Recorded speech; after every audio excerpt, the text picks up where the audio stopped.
Qué gusto de estar aquí, hermanos, en la casa del Señor. Había estado fuera unas semanas, entonces yo sé que a lo mejor ya perdió la línea de lo que estábamos haciendo. Durante casi todo este año, bueno, todo el año más bien, excepto por algunas excepciones que tuvimos allá por marzo, abril, estuvimos hablando, hermanos, sobre el libro de Santiago, la carta de Santiago, discúlpeme, no libro, la carta de Santiago. Y ya terminamos Santiago y vamos a comenzar Primera de Pedro en nuestro estudio, pero decidí hacer un pequeño corte, hermanos, y hablar de un tema específico, como lo hicimos en marzo, en abril, marzo, hermanos, sobre la familia. Ahora vamos a estar hablando, hermanos, sobre el Espíritu Santo, y ya di la primera parte. En la primera parte, hermanos, que compartía con ustedes, estábamos viendo cómo en la Escritura el Espíritu Santo está en toda la Biblia. Está, hermanos, desde el principio, desde el Génesis hasta el Apocalipsis. Y que hay un trabajo, hay un movimiento del Espíritu Santo, hermanos, en todo lo que Dios hace, en todo lo que Dios opera, en todo lo que Dios obra, hermanos. Ahora bien, esta segunda parte que voy a dar consiste en entender al Espíritu Santo como una promesa para nosotros. Ahora, ¿por qué una promesa? Porque aquellos que hemos tenido o puesto nuestra fe en Cristo Jesús, hermanos, necesitamos ayuda, necesitamos fortaleza, necesitamos aliento. Mire, si para nosotros como cristianos, discúlpeme, si para la gente inconversa le es difícil lidiar con el diario, con las complicaciones diarias de la vida, hermanos, cuando nosotros venimos a Cristo Jesús nos da paz, nos da tranquilidad, nos da sosiego, nos ayuda, nos bendice, nos cambia, nos transforma. Pero resulta que continuamos viviendo en el mismo mundo del cual nosotros habíamos renunciado anteriormente. Esto quiere decir que la problemática del mundo, las dificultades, las angustias, los problemas familiares, los problemas económicos, los problemas de salud, siguen vigentes todavía, aún en aquellos que son creyentes y que son de fe. Es una mentira cuando prometemos que si recibes a Cristo se acabaron tus problemas económicos, se acabaron tus problemas con tu hijo, con tu hija, con tu esposo, esposa. No es cierto, hermano. Antes bien, a veces hasta se complican más, porque la fe interfiere, ¿verdad? Y hay gente que es apática a la fe cristiana.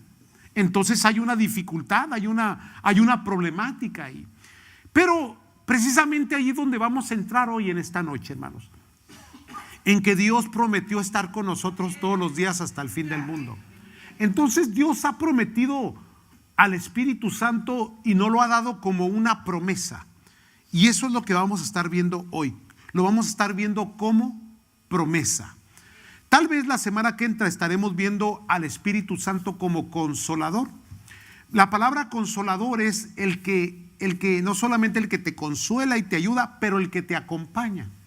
Pero hoy lo vamos a estar viendo como la promesa de Dios. Ahora, vaya conmigo a Lucas, capítulo 24, por favor, si es usted tan amable, versículo 49. Esta enseñanza está bien bonita, hermano, es linda. Nos va a ayudar mucho para entender y comprender cuál es la parte de Dios, la parte divina en nosotros como creyentes, como hijos de Dios. Todos necesitamos ayuda divina, necesitamos milagros, necesitamos fortaleza, necesitamos fuerza. Y a veces hasta nuestra propia fe, hermano, desfallece. Ahí está la promesa de Dios. Lucas capítulo 24, versículo 49. He aquí, yo enviaré la promesa de mi Padre. Es Cristo hablando. Es la escritura que asimila la gran comisión de Mateo. Lo declara también Marcos. Diferentes palabras, pero el concepto es el mismo, hermanos. En el versículo 49 de Lucas, hablando de la gran comisión, dice: he aquí, yo enviaré la promesa de mi Padre sobre vosotros, pero quedaos vosotros en la ciudad de Jerusalén hasta que seáis investidos de poder desde lo alto. Dios le está prometiendo el Espíritu Santo a los discípulos y a aquellos que están presenciando su ascensión a los cielos. Ahora bien, hermanos, ¿por qué cuando estuvimos hablando en la primera parte, si es que se recuerda, hablábamos que el Espíritu Santo es manifiesto en toda la historia de la humanidad, más del pueblo de Israel, desde el Génesis hasta el Apocalipsis? Entonces, ¿por qué en este momento en que Cristo aparece, el Espíritu Santo pasa a ser una promesa, algo que Dios va a dar, si ya estaba activo en el Antiguo Testamento? Esta es una pregunta para analizar otra vez. Si el Espíritu Santo ya estaba activo en el Génesis, estuvo activo, hermanos, durante el Éxodo, durante el llamamiento de Abraham, durante el diluvio, si estuvo activo, hermanos, durante toda la obra de Dios en el antiguo pacto, ¿por qué en el nuevo pacto Jesucristo le llama la promesa, algo que les voy a dar? Porque la forma de trabajar del Espíritu Santo va a ser diferente a como fue en el Antiguo Testamento. Esto ya se los había explicado, pero se los voy a recordar. Sígame, présteme mucha atención. Hoy va a aprender mucho, hermanos. Síganme, por favor. Concéntrese en lo que le voy a decir. En el Antiguo Testamento, el Espíritu Santo tenía ciertas especificaciones de trabajo, de operación, de obra. Les había dicho ya anteriormente que en el Antiguo Testamento el Espíritu Santo era exclusivo para ciertos oficios, era exclusivo para ciertas personas, era dado únicamente para sacerdotes, para reyes y para profetas, hermano. Y era dado solamente en ciertas y específicas personas, no era generalizado. Aún, hermano, Moisés tuvo esa duda. ¿Por qué, hermano? Porque recuerde que el espíritu que estaba sobre Moisés se iba a dar también a los que él había elegido, aquellos 100 ancianos. ¿Se recuerda, hermanos? Sí, entonces era algo específico. Y Moisés dijo: ¿cómo me hubiera gustado que todo el pueblo recibiese la profecía, recibiese el Espíritu Santo, sin saber que lo que decía Moisés era algo que se iba a cumplir en el Nuevo Testamento? ¿Qué le quiero decir con eso? Que en el Antiguo Testamento era exclusivo, en el Nuevo Testamento es inclusivo. ¿Qué quiere decir? Que todo aquel que tiene su fe en Cristo Jesús puede recibir el Espíritu Santo. Necesita el Espíritu Santo. Es una dádiva, es una promesa de Dios para todos aquellos que tienen a Cristo en su corazón. En el Antiguo Testamento, aunque fueras judío y aunque fueras un creyente, el Espíritu Santo no podía reposar sobre ti. No podía ser, porque tenías que tener un oficio específico, y el oficio específico tenía que ser designado por Dios. En el Nuevo Testamento esto termina. En el Nuevo Pacto el Espíritu Santo puede venir a tu vida, a tu corazón, con la única propuesta de que Cristo more en tu corazón. Eso es todo lo que pide. Ya no se trata de oficio, ni de definición, ni de llamamiento. Quiere decir que todos aquellos que tienen su fe en Cristo Jesús tienen acceso al Espíritu Santo. Ahora, ¿qué significa el Espíritu Santo para nosotros? La presencia de Dios. En el Antiguo Testamento la presencia de Dios era manifestada sobre el tabernáculo, era manifestada sobre ciertos instrumentos, sobre ciertos personajes y sobre ciertos oficios. En el Nuevo Pacto el Espíritu Santo es manifestado, hermano, sobre toda persona y sobre todo creyente que lo quiere y que lo desea. ¿Me están siguiendo? Por eso es que toma otra forma en el pacto, hermanos. En el Antiguo Testamento era exclusivo. En el Nuevo Testamento, hermano, se convierte en una promesa que hace una inclusividad para toda persona. Es derramado para todos. Y me encanta la manera en que el libro de los Hechos, hermano, lo declara. Dice que estaban todos juntos, unánimes en oración, y de repente fueron todos llenos del Espíritu Santo. Esa palabra todos es la palabra clave ahí, hermano. Ahora, muchas doctrinas cristianas creen que la manifestación, la llenura, el bautismo, el poder del Espíritu Santo, la presencia de Dios en el Espíritu era únicamente para esos tiempos, el tiempo del nacimiento de la iglesia. Pero déjeme decirle, hermano, que yo encuentro el mover del Espíritu Santo en las cartas. Yo lo encuentro, hermanos, en las iglesias que más adelante fueron establecidas por Pablo. ¿Qué quiere decir? Que no se encerró a los 12 apóstoles. Quiere decir que la promesa del Espíritu Santo acompaña la salvación del ser humano, hermano. ¿Qué quiere decir todo esto? Que el Espíritu Santo trabaja contigo trayéndote al conocimiento del Señor. Luego Él te lleva a los pies de Cristo Jesús y después eres sellado. Después de ser sellado eres bautizado, llenado con la promesa del Espíritu Santo. Ahora bien, voy rápido, Usted escucha rápido, hermano, y yo hablo rápido. Esta palabra, hermanos, promesa. La palabra promesa lleva 3 connotaciones muy interesantes en su original. Cuando Cristo dijo, les tengo una promesa, les estoy prometiendo algo. Lleva 3 connotaciones esta palabra. La primera es citación. ¿Qué quiere decir? Que Dios tiene una cita contigo. Así. El Espíritu Santo, hermanos, es revelador a nosotros. Dice que el Espíritu traerá convicción de pecado, de justicia y de juicio. Observe el trabajo del Espíritu Santo, hermanos. Nosotros, como gente que éramos antes incrédulos, ¿cuánto batallamos para venir al conocimiento de Cristo? Pero hubo un día en que el Espíritu Santo trajo una revelación a nuestra mente, a nuestro corazón, a nuestras intenciones. ¿Y qué sucedió? Nosotros entendimos que necesitábamos poner nuestra fe en Cristo Jesús.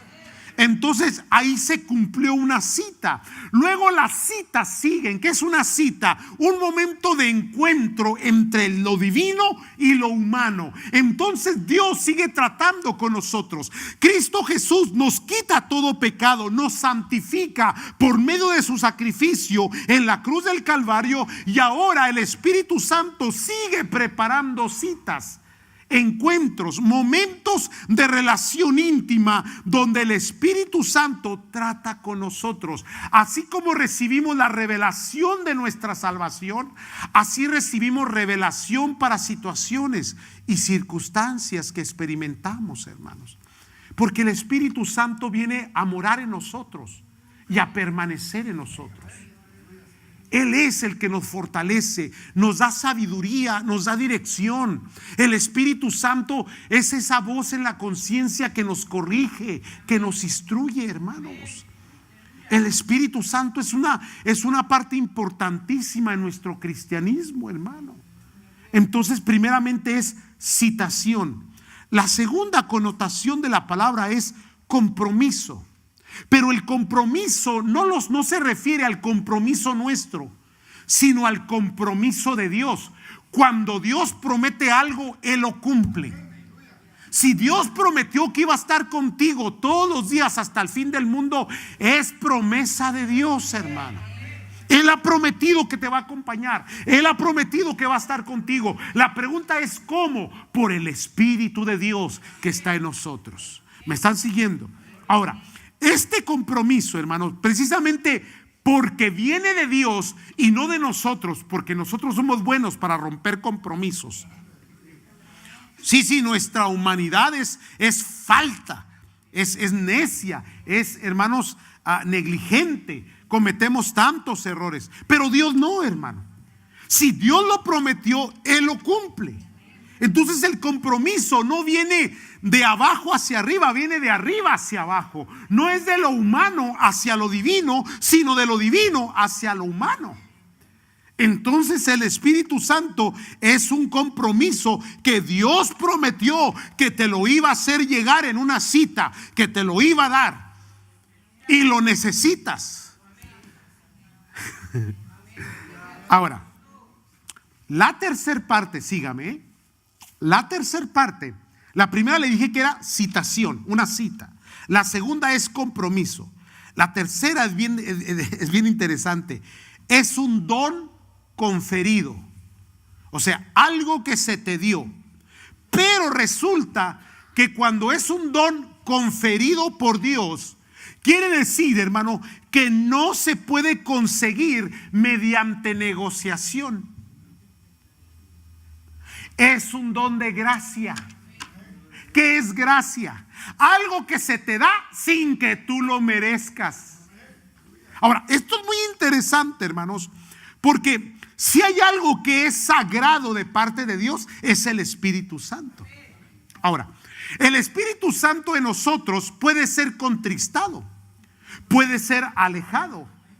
Eso es correcto, pero eso no quiere decir que el Espíritu Santo va a dejar de trabajar contigo.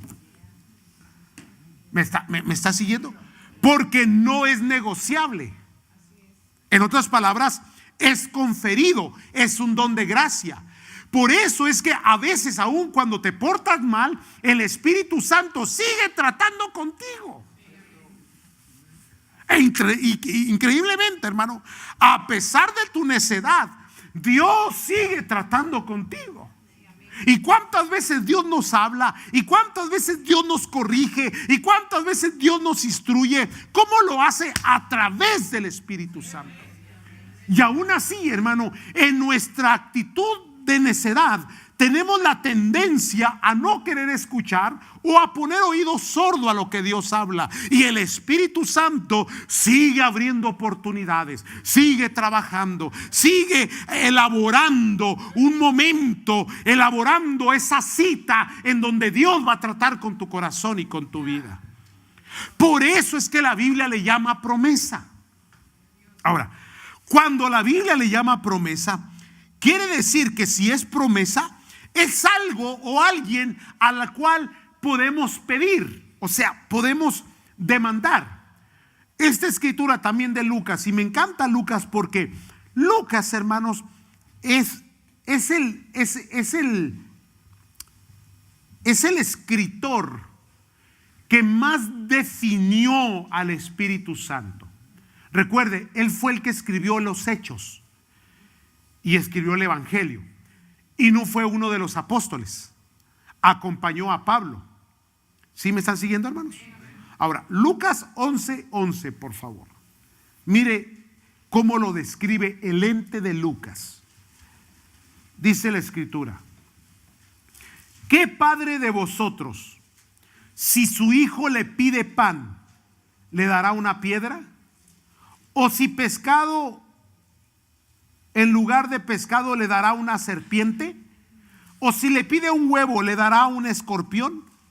Ahora, ¿de qué está hablando aquí? De necesidades. Nosotros, como padres de familia, ¿cuántos son padres o madres de familia? ¿Verdad que sí? La mayoría. Y el que no, pues apúrese. Get busy. ¿Qué? Procuramos, cuidamos, atendemos a nuestros hijos. Y a veces, hermano, no somos tan buenos en ello, porque la Biblia dice, ¿verdad?, que a veces no somos tan buenos, pero por lo menos tratamos de que no les falte nada, de suplir sus necesidades. Correcto, hermano. Ahora, aquí está asimilando la relación padre-hijo natural, familiar, con la relación Padre Celestial con nosotros, los que hemos sido redimidos en Cristo. ¿Qué es lo que está diciendo? Dice enseguida, después del versículo, en el versículo 13: pues si vosotros, siendo malos, porque el Señor reconoce que aunque queramos ser buenos, somos malos. O sea, fallas. Así que no te jactes. Que yo sí, no es cierto. No. Si vosotros, siendo malos, sabéis dar buenas dádivas a vuestros hijos, entonces viene en forma de pregunta: ¿cuánto más vuestro Padre Celestial dará el Espíritu Santo a los que se lo pidan? Ahora, bien interesante esta escritura, hermano, porque habla de necesidades básicas. Está hablando de alimento, ¿no? Está hablando de necesidades que son necesarias para la subsistencia, para vivir. Así es la promesa del Espíritu Santo. Hermanos, para poder subsistir, para poder mantener nuestra fe, se necesita la promesa. Para poder seguir adelante, para poder mantener nuestra fe y nuestra confianza en Dios, es necesario, es apremiante que el Espíritu Santo nos sea dado. Pero Dios sigue un formato como el de la salvación. ¿Cómo es la salvación? La salvación es de la siguiente manera: la oferta está ahí, pero siempre el ser humano, aún después de la revelación del Espíritu Santo, hay una decisión que tomar, hay un arrepentimiento que hacer y hay cambios que se tienen que comenzar a tomar en la vida. De igual manera es el Espíritu Santo, porque el mismo patrón de conducta de Dios sigue manifestándose en nuestras vidas. ¿Me están siguiendo, hermanos? Ahora el Espíritu Santo es promesa, pero hay que desearlo, hay que quererlo. El Espíritu Santo fue dado en tu salvación, y ahora, hermano, hay otra obra del Espíritu Santo, porque no tiene límites Dios para nosotros. ¿Me están siguiendo, hermanos? Entonces, como no tiene límites, cada vez que tú tienes necesidad, tú puedes pedir. El contexto de esta escritura es: pedir y se os dará, buscad y hallaréis, tocad y se os abrirá. Entonces entra el concepto de la necesidad humana, y luego dice: si vosotros que sois malos sabes dar buenas dádivas a vuestros hijos, ¿cuánto más vuestro Padre Celestial dará el Espíritu Santo a los que lo... Entonces, ahí es donde entra la promesa. Cuando Cristo les dijo a los discípulos: miren, no se vayan de Jerusalén, quédense ahí y esperen la promesa. ¿Qué había en ellos? Había en ellos ansiedad. ¿Qué había en ellos, hermanos? Había expectativa. ¿Qué fue lo que Cristo levantó en el corazón de aquellos hombres que habían puesto su fe en Él? Expectativa, expectantes. Entonces, cuando las necesidades nos apremian, ¿qué es lo que debe de salir de nosotros? No debe de salir desánimo, ni enojo, ni ira. Tiene que nacer en nosotros expectativa y comenzar a pedir. Y luego el Espíritu Santo es dado como promesa, es manifestado en nosotros. ¿Por qué es manifestado? Porque lo necesitamos. Es que, hermanos, ya hablando en una honestidad más clara en nuestras vidas, lo humano no se nos quita, santos. En serio. Mira, yo quisiera, pero no, hermano. En serio. Todavía nos enojamos, nos entristecemos, todavía nos deprimimos. ¿O a usted no le pasa? Todavía hay veces que ya tenemos años de convertidos, de sirviendo al Señor, y todavía nos entran unos desánimos. O nomás a mí. Aún con la experiencia, ¿no? Entonces, parece ser que la promesa sigue vigente todavía. Que el ayudador está ahí. Porque todavía estamos en este mundo. Porque ¿quién no sufre? Digo, ¿habrá alguien que diga: no, hombre, yo en mi familia es súper perfecta? Viera qué bueno. No, hombre, hermano. Hasta en las mejores familias. ¿Cuántos no batallan con un hijo, una hija? ¿Cuántos no batallan con un esposo, una esposa? Es más, y si no batallas con nadie, es que todos están batallando contigo.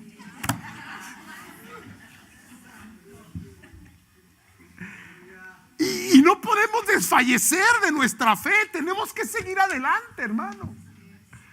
Ve por qué la importancia de la promesa. Y por qué nos abre pauta la Escritura para decir, pueden pedirlo. Porque lo necesitamos. Porque necesitamos la presencia de Dios. Porque hay luchas, porque hay dificultades, porque hay obstáculos. Porque hay momentos difíciles. Porque si no fuera por la presencia de Dios, si no fuera porque la promesa de Dios es que Él estaría con nosotros hace tiempo ya.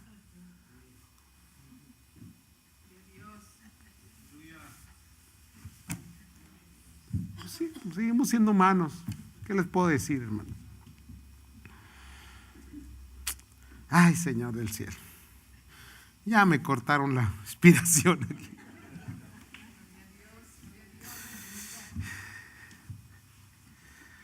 Mire, hay una escritura en Efesios 1:13. Nomás para entender un poquito más esto de la promesa, ¿no? Hechos 1:1-5 también, pero deje ver si. Yo creo que ya con Efesios 1:13 lo vamos a entender. La idea es que entienda que sigue siendo promesa. Y que en esa promesa hay un compromiso de Dios con una cita que Dios tiene para ti. Y que es un don conferido. ¿Qué quiere decir? Que si tú vas a Dios en oración, el Espíritu Santo aparece en tu vida. No sé si me estás comprendiendo. Sí. Que no necesitas esperar al servicio, al culto o al llamado al altar. Porque el Espíritu Santo mora en ti y está en ti. Y tú puedes hacer uso de su poder y de su fuerza y de su sabiduría, aún en la casa, en el hogar. Porque de eso se trata el cristianismo, hermano. El cristianismo no es para encerrarlo en una iglesia. El cristianismo es para vivirlo en la vida diaria. Y es el Paracletos, es el Espíritu de Dios, el que está allí. Déjeme. Leo la escritura, Efesios 1:13-14. En Él también vosotros, habiendo oído la palabra de verdad, el evangelio de vuestra salvación, y habiendo creído en Él. Mire el orden que pone aquí. Primero pone la salvación. Recuerde, el Espíritu Santo no puede operar si no ha sido purificado por el sacrificio de Jesucristo en la cruz del Calvario. Eso ya lo tenemos bien claro, ¿verdad? Muy bien. Entonces dice, y habiendo creído en Él, fuiste sellados con el Espíritu Santo de la promesa. Fuiste sellados con el Espíritu Santo de la promesa, que es las arras de nuestra herencia hasta la redención de la posesión adquirida para alabanza de su gloria. Yo sé que este vocabulario está un poco inentendible, ¿no? a nuestro contexto, pero deje ver si lo puedo explicar de una manera sencilla, simple. Que el Espíritu Santo es una promesa que va a estar con nosotros como una herencia hasta que llegue el tiempo en que Dios nos lleve a su presencia. Aún no sé si lo explique de una manera más sencilla, ¿verdad? De que Él va a estar ahí, que fuiste sellados y que el sello es la apertura, el sello es la marca, el sello es, hermano, el precio que Cristo pagó por ti en la cruz del Calvario. Y quiere decir que por ese sello que Cristo te dio a ti por su salvación, ya en ese momento ya hay una cita de parte de Dios, hay un compromiso de parte de Dios y hay un don conferido por gracia que no se consigue mediante negociaciones. ¿Qué significa todo esto, hermanos? Que a pesar de que no te has portado bien, Dios todavía tiene de su Espíritu Santo para ti. Ahora, ¿por qué me atrevo a decir esto? Porque ¿quién nos va a corregir sino el Espíritu Santo? ¿Quién nos va a reprender sino el Espíritu Santo? ¿Quién nos va a dar sabiduría sino el Espíritu Santo? Recuerde que después de la redención, esa es la manera en que Dios trata con la humanidad. Es la manera en que Dios se conecta con nosotros. El Espíritu Santo trae todo lo que es de Dios, todo lo que es de Cristo, lo trae a nuestras vidas, hermanos, y nos las revela. Termino con esto. Iba a abrir otra escritura, pero ya los voy a mandar para que se vaya temprano a casita. Termino con esto. Mire, en la problemática de la vida, en las problemáticas, en las dificultades, si nosotros hacemos las cosas en nuestras propias fuerzas, fracasamos. Somos un fracaso, hermano. Se lo digo por experiencia. Cada vez que yo meto la mano, algo sale mal. Por eso a veces mejor me quedo afuera. Ahora, la oración que hacemos, hermanos, la oración que hacemos al Padre en el nombre de Cristo Jesús, con la ayuda del Espíritu Santo, es donde viene la revelación. Le voy a dar un ejemplo más claro todavía. Cuando tienes un problema marital, matrimonio, o vamos a ponerlo de otra manera, un problema con el hijo, la hija, y hay un problema grave, difícil de sobrellevar, ¿cuánto más tú quisieras que Dios interviniera? Ahí está el Espíritu Santo. ¿Cuánto más quisieras tener las palabras adecuadas, correctas, para que en vez de provocar a ira, a enojo y a distanciamiento, pudieses sanar las heridas que están ahí? Ahí está el Espíritu Santo. Ahora entiende cómo funciona esto, cómo opera esto. Qué tremendo es cuando tienes algún problema económico y decimos, bueno, es que lo material, con eso no se mete Dios. No, también con lo material se mete Dios. Cuando tú oras a Dios y Dios permite que el Espíritu Santo te dé la sabiduría, la habilidad administrativa que te falta, la corrección. Ahora entiende por qué es una promesa. Busquémoslo, tengámoslo, pidámoslo. Sí, no lo contristes. Deja que el Espíritu Santo haga la obra en tu corazón. Es la promesa de Dios. Vamos a orar, hermanos. Pongámonos de pie, por favor.